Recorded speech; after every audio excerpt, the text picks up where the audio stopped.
Shamshabad airport లో నకిలీ CISF అధికారిని గుర్తించారు. సిఐఎస్ఎఫ్ దుస్తులు వేసుకుని ఎయిర్పోర్ట్ లో వ్యక్తి హల్చల్ చేశాడు. తాను సిఐఎస్ఎఫ్ లో పని చేస్తున్నానని బురిడి కొట్టిస్తున్నాడు. matrimony.com లో పోలీసు అధికారుల వేషంతో యువతలకు బలవిస్తున్నాడు.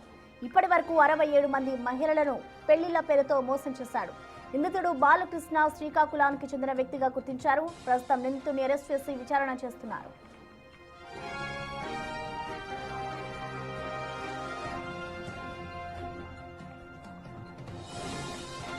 శంషాబాద్ ఎయిర్పోర్ట్ లో నకిలీ సిఐఎస్ఎఫ్ అధికారిని గుర్తించారు పోలీసులు. ఇటు సిఐఎస్ఎఫ్ దుస్తులు వేసుకుని ఎయిర్పోర్ట్ లో వ్యక్తి హల్చల్ చేశాడు. దీంతో తాను సిఐఎస్ఎఫ్ లో పని చేస్తున్నాను అంటూ బురిడి కొట్టిస్తున్నాడు.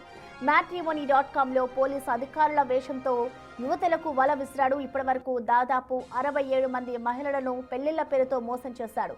నిందితుడు బాలకృష్ణ శ్రీకాకుళానికి చెందిన వ్యక్తిగా గుర్తించారు. ఇటు నిందితుడిని ప్రస్తుతం పోలీసులు అరెస్ట్ చేసి విచారణ చేస్తున్నారు.